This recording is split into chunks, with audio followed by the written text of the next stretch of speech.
माननीय सदस्यगण, मेरी सरकार दलितों, पिछड़ों, वंचितों, जनजातीय समाज सभी के लिए पूरी संवेदनशीलता से काम कर रही है।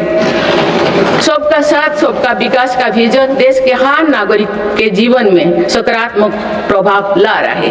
वर्ष 2014 की शुरुआत में सिर्फ 25 करोड़ नागरिकों तक की सोशल सिक्योरिटी की योजनाएं पहुंच पाती थी।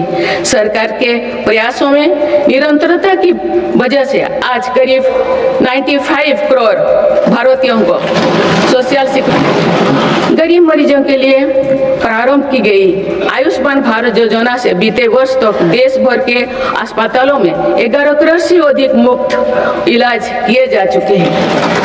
इस योजना के तहत बीते वर्ष 2.5 करोड़ गरीबों के मुफ्त इलाज मिला है। बीते लगभग 1.5 वर्ष में करीब 1 करोड़ बुजुर्गों को वय वंदना कार्ड जारी किए गए हैं। इनकी मदद से करीब 8 लाख बुजुर्गों ने अस्पतालों में भर्ती रहते हुए अपना मुफ्त इलाज कराया है। आज देश में बने 1,80,000 आयुष्मान आरोग्य मंदिर की वजह से मरीजों को घर के पास इलाज मिलना सुनिश्चित हुआ है। मेरी सरकार ने बड़ी बीमारियों के खिलाफ निर्णायक लड़ाई लड़ी है। सिकल सेल एनीमिया उन्मूलन मिशन में 6.5 करोड़ से अधिक नागरिकों का स्क्रीनिंग की गई है। इससे कई जनजातीय इलाकों में इस बीमारी को रोकने में मदद मिली है। मिशन मोड में चलाए जाए गए अभियानों के कारण जापानी इंसेफेलाइटिस जैसे बीमारियों पर प्रभावी नियंत्रण पाया गया है। उत्तर प्रदेश के कई पिछड़े इलाके ग्रामीण क्षेत्रों में इस रोग की प्रभावी रोकथाम सुनिश्चित हुई है। ये गर्व की बात है कि विश्व स्वास्थ्य संगठन में भारत को आंखों का संक्रमण ट्राइकोमा से मुक्त घोषित कर दिया है। मेरी सरकार हर नागरिक को बीमा सुरक्षा देने के लिए भी प्रतिबद्ध है। प्रधानमंत्री जीवन ज्योति बीमा योजना और पीएम सुरक्षा बीमा योजना की इसमें बड़ी भूमिका है। इन योजनाओं से करोड़ों जरूरतमंद नागरिकों को बीमा कवरेज मिला है। इनके तहत 24,000 करोड़ रुपया से अधिक का क्लेम भी दिया गया है। ये योजनाएं संकट के समय करोड़ों गरीबों का संबल बनी है।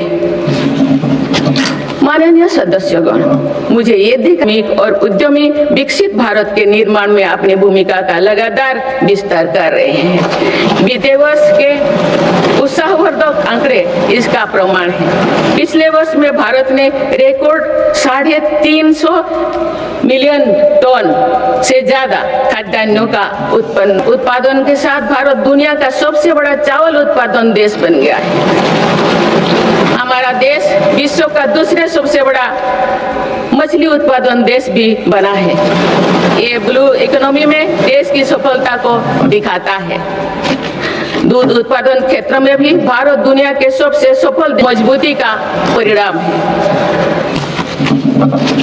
देश के मैन्युफैक्चरिंग सेक्टर में भी इस दौरान रिकॉर्ड ग्रोथ दर्ज किया है। मोबाइल मैन्युफैक्चरिंग जैसे फील्ड में भारत अब दुनिया का दूसरे सबसे बड़ा देश बन गया है। 2025-26 के पहले 5 महीने में भारत का स्मार्टफोन एक्सपोर्ट 1 लाख करोड़ रुपया के पार हो गया था। इस साल भारत ने सोच का निर्यात शुरू किया। माननीय सदस्यगण, मेरी सरकार भ्रष्टाचार और घोटाला से मुक्त व्यवस्था का निर्माण करने में सफल हो रहा है। इससे करदाताओं की एक पाई खर्च हो रही है। भारत आज आधुनिक इंफ्रास्ट्रक्चर पर अभूतपूर्व निवेश कर रहा है। जल, थल, नभ हर क्षेत्र में भारत की तेज गति आज विश्व में चर्चा का विषय है। अटल जी के समय पीएम ग्रामीण सड़क योजना शुरू हुई थी। बीते 1 वर्ष में भारत ने लगभग 18,000 किलोमीटर पड़ी है। अब भारत की करीब पूरी ग्रामीण आबादी सड़क से जुड़ चुकी है। गरीब तथा मध्यम वर्ग की सेवा में लगी भारतीय रेल तेजी से 100% इलेक्ट्रिफिकेशन के लक्ष्य के प्रति आगे बढ़ रही है। मिजोरम के आइजल और नई दिल्ली को डायरेक्ट रेल रोड से जोड़ा गया है।